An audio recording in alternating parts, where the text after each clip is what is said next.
Hello, hello. My name is Russ Milheim from the Direct. Thank you for talking with me today about the movie. Hi, Ross. Nice to meet you. Thanks for talking to me.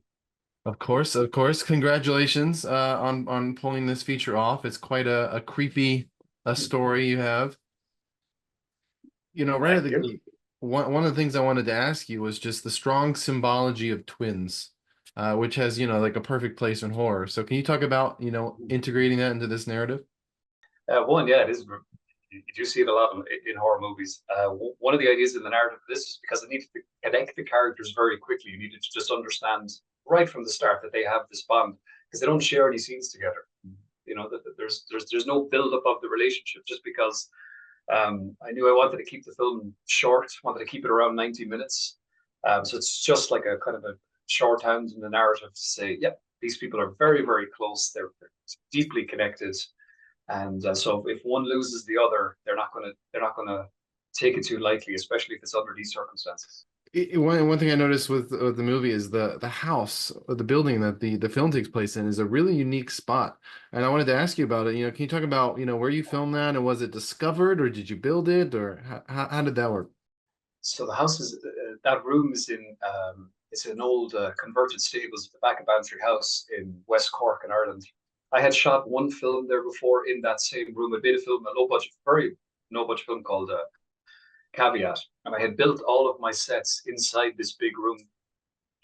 And I had just spent so much time in the room. I said, well, if we actually got rid of the sets, the room itself, the room that we built our sets in, is actually very interesting. So it became a just a job then of writing the script that I had specifically for this location.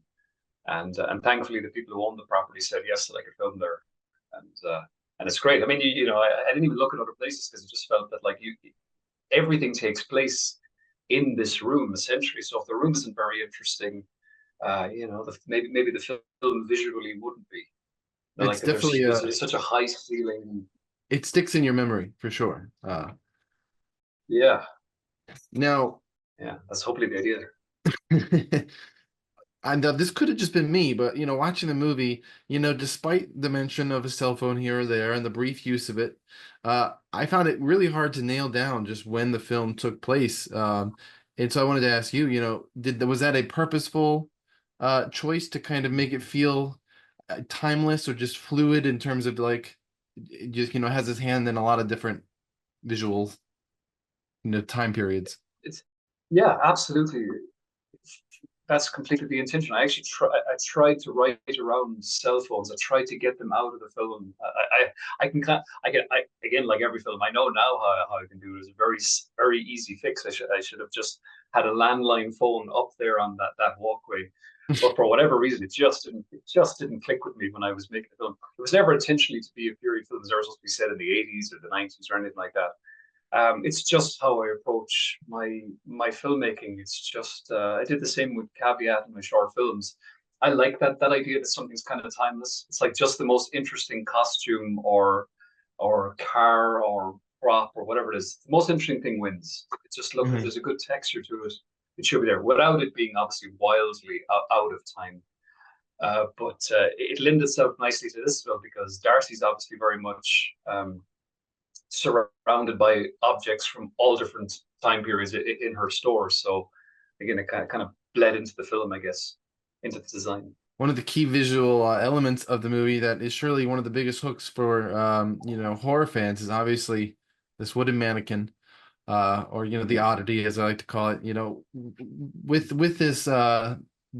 this piece, how did you work into designing that and then bringing a practical version of it on set? And then it does eventually move. So how did you shift to make sure that looked good too? For the design of it, I have to thank Paul McDonald. In the script, it's just written as a wooden man, as a large wooden man with with his face locked in the silent screen. That's it. There wasn't really a hole, and I have holes in his head and things like this. But we had just through one thing or another, we'd really run out of time to design them, and we only had, I think, 5 weeks for when we were from when we were filming. And I met Paul McDonald through my sister, who's a makeup artist, and Paul said, "Oh yeah, like this would take months to do," but I was like, "Okay, you've got a couple of weeks." So then it just became a mad dash to try to get this thing built. Just watching, just sitting on Zoom watching Paul sculpt this thing in real time. So what we had is we had two things. There was two approaches to it. Every time you see him sitting at the table, it's a prop. It's a perfect mold of our stuntman Ivan, who's in like I guess a large rubber suit, kind of latex silicone design, and they're a perfect match. So when he's seated, it's a prop, just because it'd be tough for an actor or a performer to sit there all day in this pose, quite boring as well. But then when he's moving, it's our actor. But they're perfect. They like you just put them next to each other. It'd be impossible to tell the difference. That they're all this team did a great job. Can you talk about, the big twist about, who was responsible, and how creatively you narrowed in on that being the right outcome for this story? I guess there's a lot of maybe red herrings in it. That's it should obviously be this guy. It should obviously be that guy. But it just felt like that classic, almost that classic mystery of it's the husband. The husband's really always the killer anyway. These things. So it just felt like this seems like the right choice. Now there's so many suspects in it. It just seemed like that when you watch it on second viewing, Ted is clearly a very detached person. There's something very, very wrong with him. Just narratively, it was always going to be him as I was writing the script. Do you think Ted's plan would have worked to keep him out of the clear of the law at the end? He seems to almost get away with it. Gets very close, I guess. I suppose it's just because I always feel like he always had that backup, but he always had Ivan in his back pocket anyway. I mean, there was more in the script, and there was a little bit more we shot going into Ivan's backstory. I mean, he had been a former patient of Ted's. Ted had released him with this intention of kind of a handy thing to have this very violent henchman around that I can, if I ever need anything taken care of, I can get him to do it, but then pin it on him. And I'm also his doctor, so he's quite an easy guy to get to go along with these things. But no, it was always going to be Ted as our villain.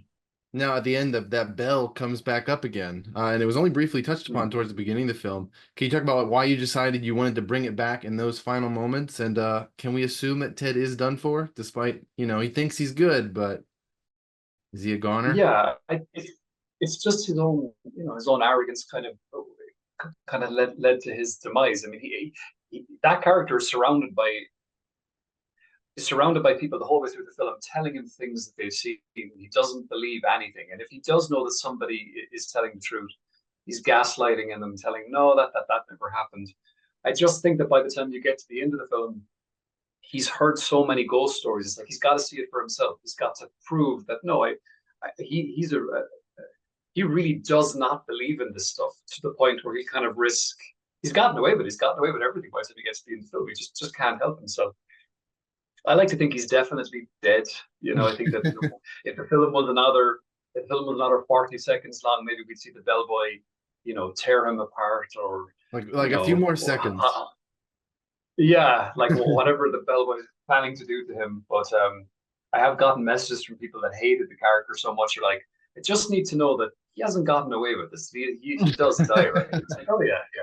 He's gone. Although who knows? I mean, Ted is such a bad guy. Maybe he convinced the bellboy to move in with him, and they became friends.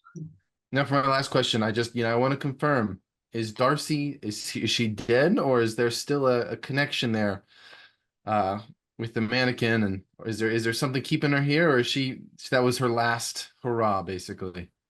I think she's gone. I do like any script I write. I just try to destroy as much of the world, the world of the story as I can. Just kill all the characters, burn the house down. Even the wooden man is burnt at the end. Just to kind of leave it. There's no real way to make. No sequel. Yeah, just cross that bridge that is the script, and then the film and just burn it. I'm sure they. I mean, who knows? There's lots of ghosts in the movie, so people can always find a way to come back.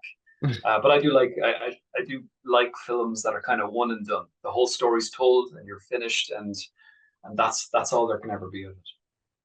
Well, I enjoyed it, and thank you very much for talking with me about it. I look forward to everyone getting to see it. And sadly, we don't get to see the big bad torn apart, but we'll just have to imagine it for ourselves.